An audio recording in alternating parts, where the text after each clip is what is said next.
Today's show is brought to you by State Farm agent Brian McDevitt. If you're a local small business owner, you know how important it is to be there for your customers. State Farm agent Brian McDevitt runs a small business in Downers Grove, too, and he's here to help you protect your small business. Call Brian today at 630-796-2662. That's 630-796-2662.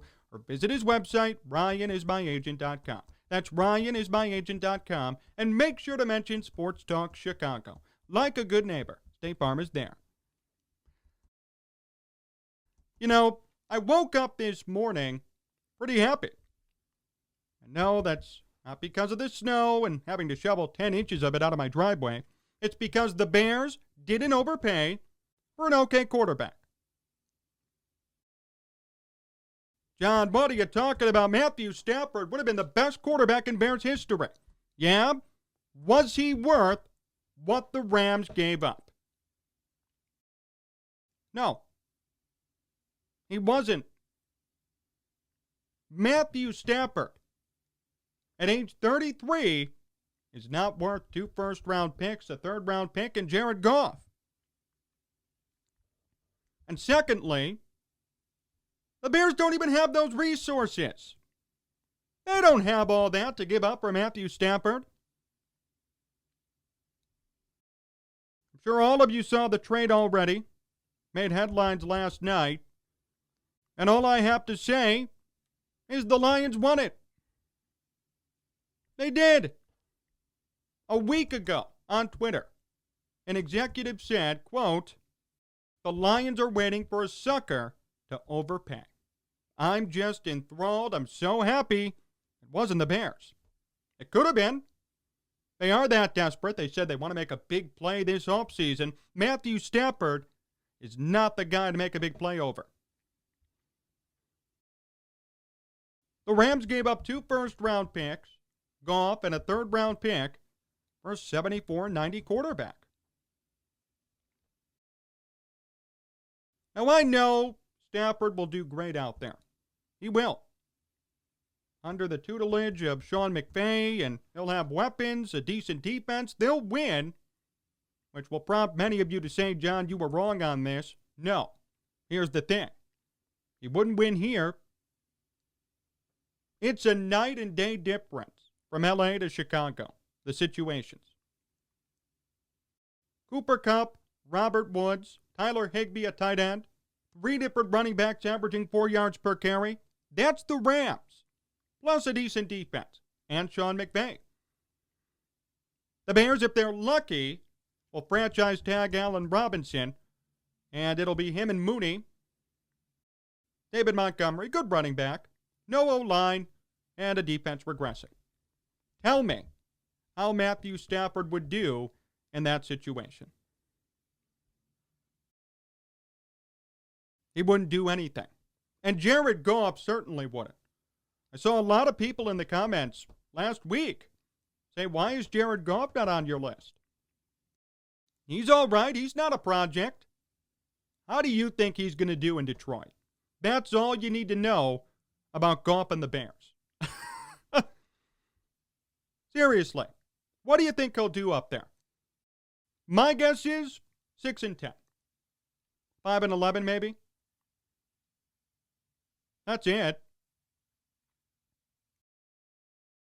You know how we say Tom Brady and Bill Belichick, who's the real mastermind?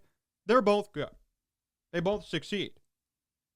Goff and McVay, we know who the mastermind is and who the sucker is.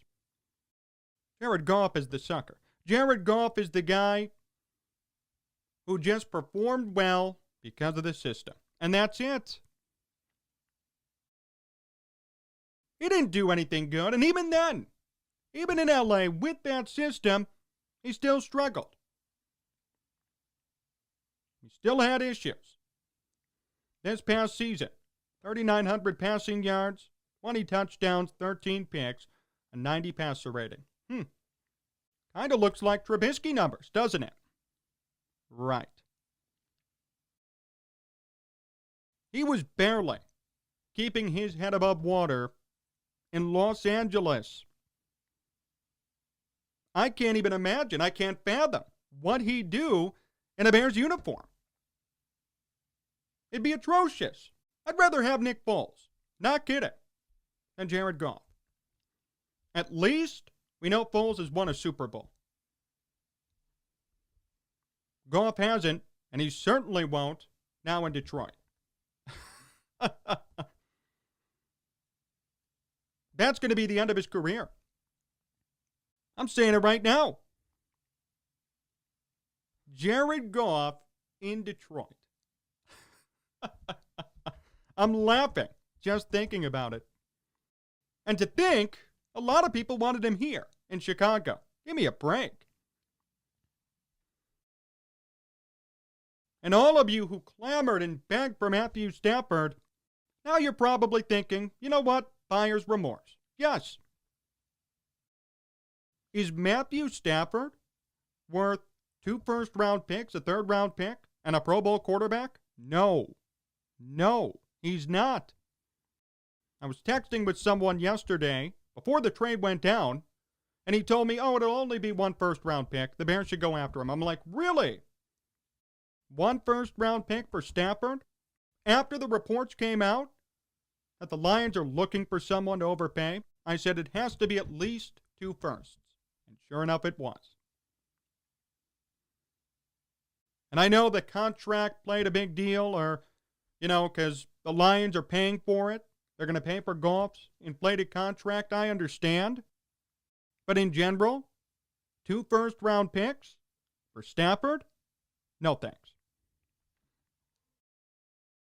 What concerns me is that Deshaun Watson's value and the price for him went way up. That's the scary thing. Should the Bears give up, for example, 4 first-round picks for Deshaun Watson?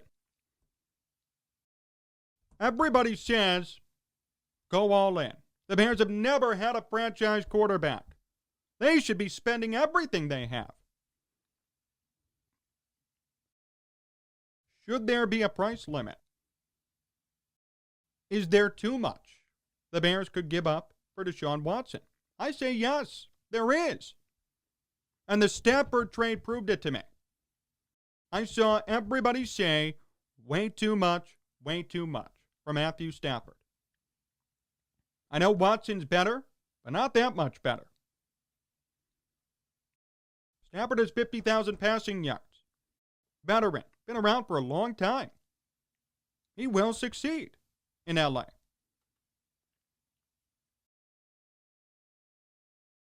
So is Watson worth that kind of return? No. I don't think so. If I were the Bears, I wouldn't be giving up 4 first-round picks for a quarterback who can't win. Statistically, he can't win. And if you bring him into a situation that's eerily similar to Houston, what do you expect the results to be? Are you expecting 10-6, 11-5? Not going to happen. They'll be lucky if they go 8-8, 9-7 with Watson. That's not an indictment on him. It's an indictment on the team around him. So is it worth giving up 4 first-round picks for a 9-7 record? We just went over this season. 8-8's not good enough. Playoffs, not good enough. Have to get further. So 4 first-round picks for 9-7, that's okay, though? We're all fine with that? Everyone's on the same page? No. There is a limit. Now, if we're talking Aaron Rodgers, we're talking Tom Brady, we're talking about generational talents who could win in any situation, different. Deshaun Watson, great quarterback, but can't win. He needs people around him. The Bears cannot supply that. The delusion has overcome Bears fans. They can't supply that, and you know it. Are we forgetting already what happened this past season? And we know it's not the quarterback. Foles, Mitch, doesn't matter. That wasn't the big issue for this team. The defense regressed. Matt Nagy, Ryan Pace. Are we forgetting about the press conference and them getting fired and all of that stuff? Are we just going to throw that off to the side? It seems like it. That's what it looks like to me.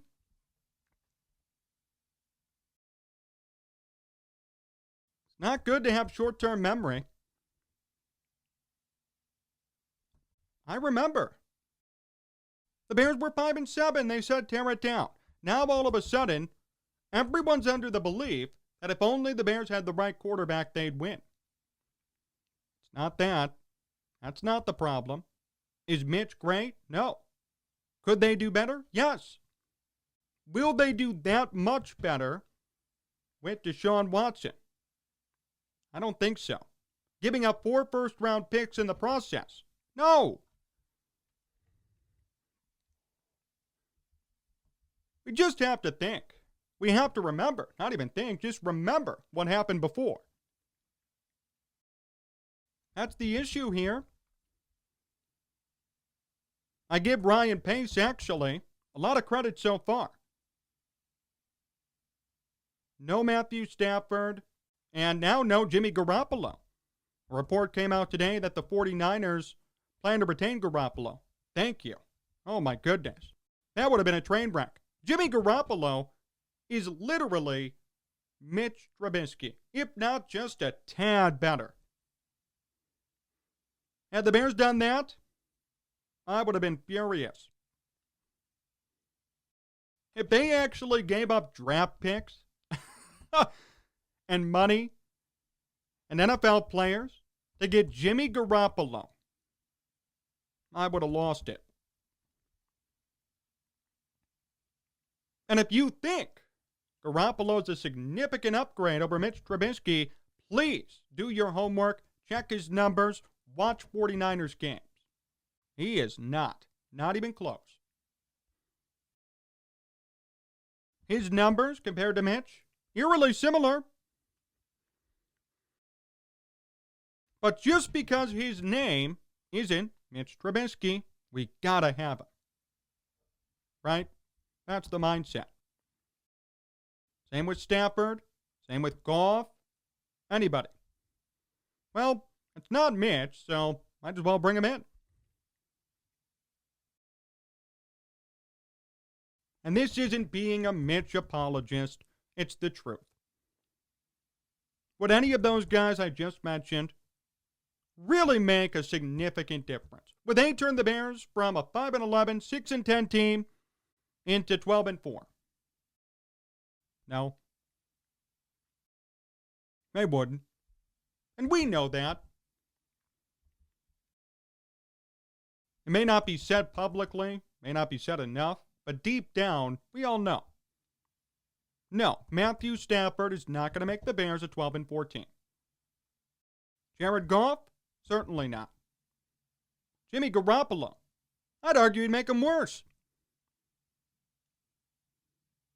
So let's think about what's out there. Let's think about the market. And let's think about what the Bears would have to give up for a quarterback.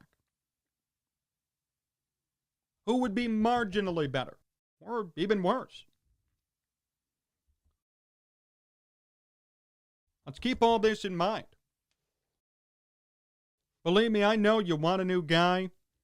I know you're sick of Mitch and Nick and this whole storyline. I know. But do you want to mortgage all of the future for a quarterback who'd make a small difference at best? You don't want that. I don't want it. This team has already done way too much damage when it comes to the draft. We could all agree on that. Why do more? Why add on to it? Why make it worse? It's not worth it. You may want it, but it's not worth it. The only quarterback I could see making a legitimate difference is Deshaun Watson. But even then, it wouldn't be catastrophic. he wouldn't turn them into a 12-4 team because of the roster around him. Then you have to wonder, should the Bears realistically give up 4 first-round picks to go from 5-11 to 8-8 for next year? No. And had they done that for Matthew Stafford, I would have been furious. He's a good quarterback, but what would he do here with this roster and this situation? Nothing. Same with Watson. Now his price has gone up significantly because of the Stafford trade. And I'm of the mindset that 4 first-round picks for a 4-12 quarterback to come to this situation and maybe go 8-8, 9-7, that isn't worth it. That isn't worth it. Remember this past year? Remember what happened? Was it really a quarterback issue? Come on. Was it? No, it wasn't. Head coaching, GM, defense regressed, offensive line, bad offensive scheme, switching play calling duties. That was the issue. What makes you think a similar roster to this year for next year with a new quarterback would change everything? They'd be marginally better. And marginally better, to me, is not worth 4 first-round picks. Even 3 is a bit of a stretch. But the Bears never had a franchise quarterback. I want one. Why not draft? Why not wait till the team's in the right position to make the move? Why bring in a franchise quarterback when the rest of the team isn't up to par? Then what? When Deshaun Watson comes here, the Bears go 8-8, what's going to be the narrative then? You're going to blame Deshaun Watson, a top 10 QB, for going 8-8? Or are you going to realize, wow, the team around him really sucks? See what I mean? It's not worth it for the Bears to give up all this draft capital and possible NFL players to get really any quarterback. I'm fine with a free agent signing. I'm fine with a draft pick. But to give up all that for a guy who will make a small difference, it just doesn't make sense. I don't want to mortgage the future for first-round picks, potentially, to get a quarterback who do very little. To go from 5-11 projected to 7-9, 8-8. This past year was considered a failure by everybody. 8-8, that's horrible.